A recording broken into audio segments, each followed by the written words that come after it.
देश के पूर्व प्रधानमंत्री और कांग्रेस सांसद डॉक्टर मनमोहन सिंह अब संसद के उच्च सदन राज्यसभा में नहीं नजर आएंगे। ऐसा इसलिए क्योंकि वो 33 साल बाद रिटायर होने जा रहे हैं। बुधवार यानी 3 अप्रैल 2024 को उनकी इस लंबी और शानदार संसदीय पारी का समापन होगा।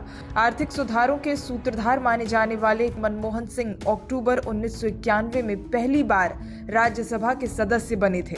वो 1991 से 1996 तक नरसिम्हा राव की सरकार में वित्त मंत्री और 2004 से 2014 तक देश के प्रधानमंत्री रहे।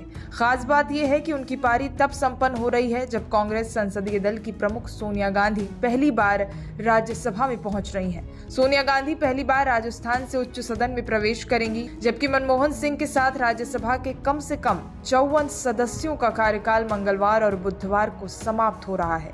इनमें से कुछ उच्च सदन में नहीं लौटेंगे। मनमोहन सिंह के साथ और कौन कौन है रिटायरमेंट में शामिल?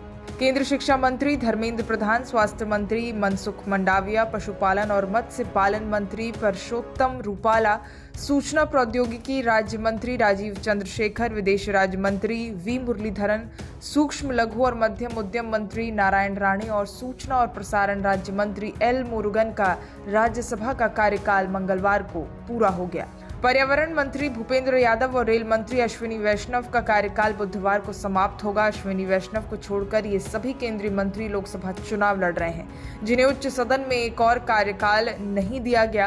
केंद्रीय रेल मंत्री अश्विनी वैष्णव और एल मुरुगन को राज्यसभा में एक और कार्यकाल दिया गया है। सेवानिवृत्त होने वालों में सपाई जया बच्चन भी शामिल हैं। उच्च सदन के 39 सदस्य मंगलवार यानी 2 अप्रैल को सेवानिवृत्त हो गए, जबकि 5 बुधवार को यानी 3 अप्रैल को सेवानिवृत्त होने वाले हैं। उच्च सदन में सेवानिवृत्त होने वालों में समाजवादी पार्टी की जया बच्चन भी शामिल हैं, जिन्हें उनकी पार्टी ने एक और कार्यकाल के लिए फिर से नामित किया है।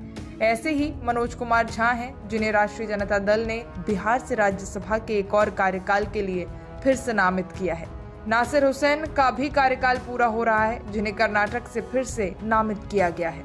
कांग्रेस नेता अभिषेक सिंघवी का भी राज्यसभा में कार्यकाल मंगलवार को समाप्त हो गया। वो फिलहाल उच्च सदन में नहीं होंगे क्योंकि वो हिमाचल प्रदेश से राज्यसभा चुनाव हार गए हैं।